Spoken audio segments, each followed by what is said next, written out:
Kris Wu found dead. Jungkook's girlfriend exposed.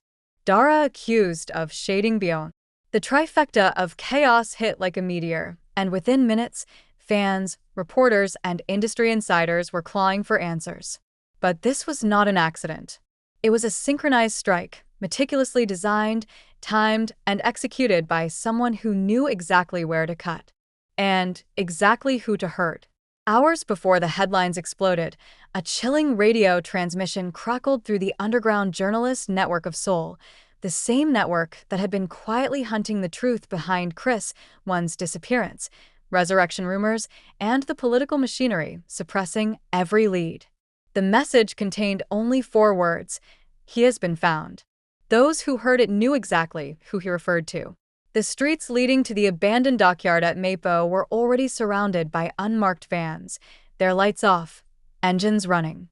Rumors whispered that the same men who retrieved Kris Wu's body back in that infamous backstreet were the ones stationed here now, waiting for someone or something to arrive. But the person who stepped out of the shadows was not a government agent. It was a woman, hooded, shaking, and clutching a blood-stained flash drive. For a moment, no one knew who she was. Then she lifted her face. It was Jungkook's rumored girlfriend, the mysterious figure the media had spent months trying and failing to identify. Until tonight. She approached the lead investigator, her voice trembling. "You think Kris Wu is dead? You're wrong. And I can prove it." The words triggered a storm. Cameras clicked, agents lunged forward, and the woman backed up like someone cornered by ghosts.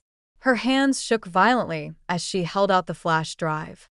This was the moment everything unraveled. But before she could speak another word, a deafening roar sliced through the air. Tires screeched. A masked biker shot past, snatched the flash drive from her hand with surgical precision, and disappeared into the night. Chaos erupted. Agents chased him. Reporters screamed. The woman collapsed. And that was the instant the first headline hit the world: Kris Wu found dead. But nobody at the dockyard believed it, not after what they had just seen, not after hearing the woman's broken whisper before she passed out. He was alive when they took him. Meanwhile, thousands of miles away, Dara posted a cryptic midnight message. Some betrayals echo louder than silence. The internet erupted, accusing her of shading Byeon, whose name had just resurfaced in a documentary about hidden abuses within the entertainment industry. The timing was too perfect, too explosive, too suspicious, fueling theories that the old 2-in-1 fractures had resurfaced, and that Dara's post was a warning disguised as poetry. But people didn't yet know the truth. Dara posted that message because she received the same tip-off about Kris 1 minutes before anyone else. And she knew what it meant. She knew who the betrayal referred to. Back in Seoul, the investigation into the stolen flash drive intensified.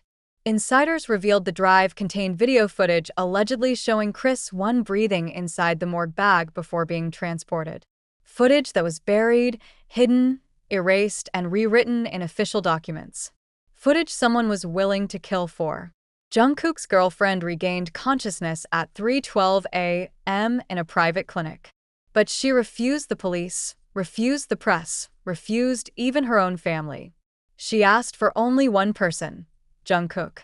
When he arrived, she whispered something into his ear that made every drop of blood drain from his face. He staggered backwards, gripping the wall as if the ground had tilted beneath him. Whatever she said broke him. Witnesses reported hearing him say, "How long have you known? How could you keep this from me?" And then, louder, almost a roar of disbelief: he was still alive? The walls around the clinic trembled with the weight of the truth.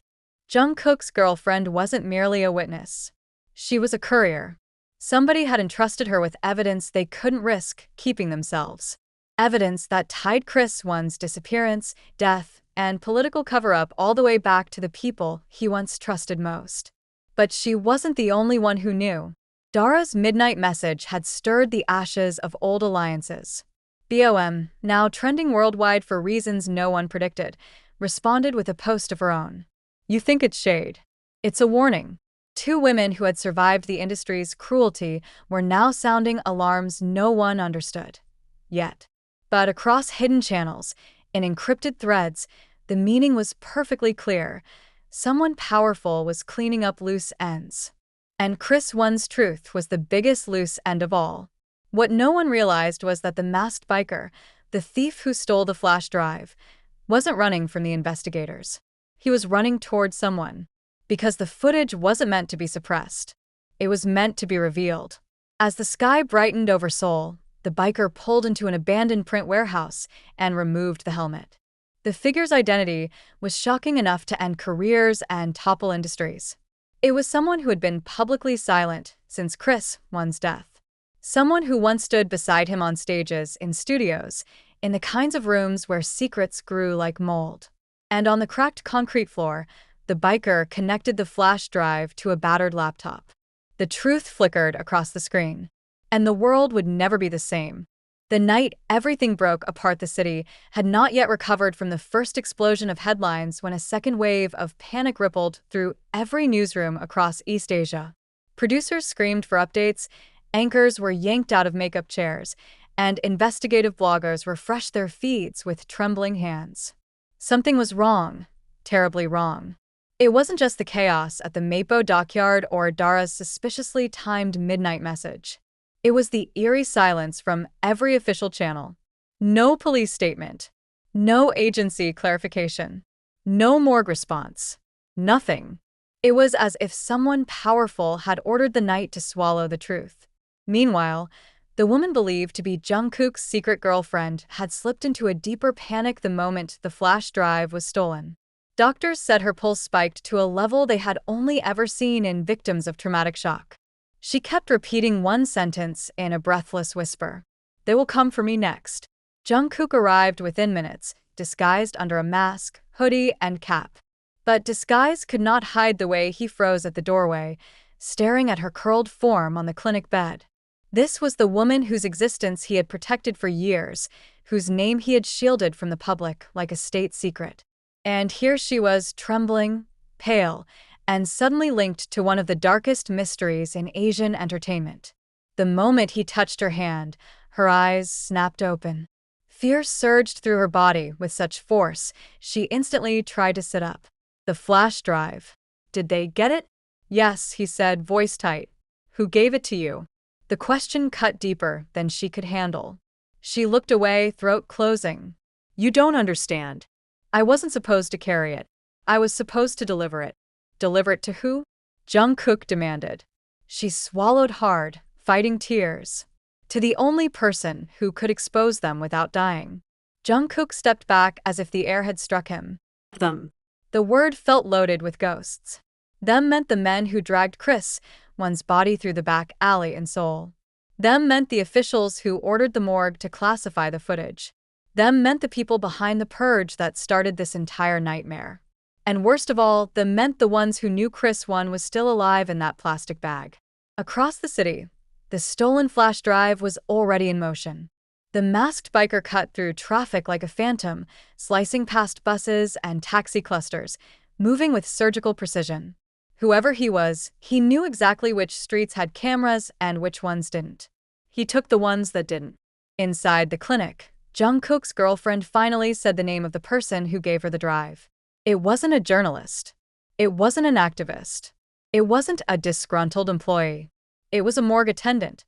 A man who vanished days after Kris Wu's body arrived. A man whose disappearance was never investigated. Jungkook's face drained of every trace of color. He collapsed into a chair, staring at the floor, whispering something only she could hear. No cameras. No reporters. Just a truth so heavy it crushed the room. Meanwhile, the internet exploded in a different direction. Dara's midnight message was now being dissected with surgical precision. Fans of Bomb, protective and fiercely loyal, accused Dara of stirring old wounds. Blackjacks battled with K-pop historians. Hashtags climbed the global trending list. And through it all, Dara said nothing else. BOM, however, did. Her post was simple. A close-up photo of her eyes.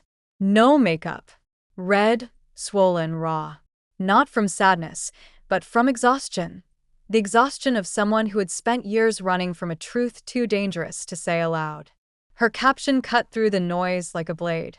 "Do not mistake silence for safety." It was the most ominous message she had posted in her entire career. Fans read it as a cryptic call-out. Critics called it drama, but only a few understood the real meaning. BOM was warning Dara. Dara was warning someone else. And all of it was linked to Kris Wu. By 4 a.m., the masked biker finally reached his destination, a shuttered newspaper headquarters in Yongsan. The building had been abandoned for years, left crumbling after the government blacklisted its editors. But not everything inside was dead. On the third floor was a hidden room, once the heart of an investigative desk.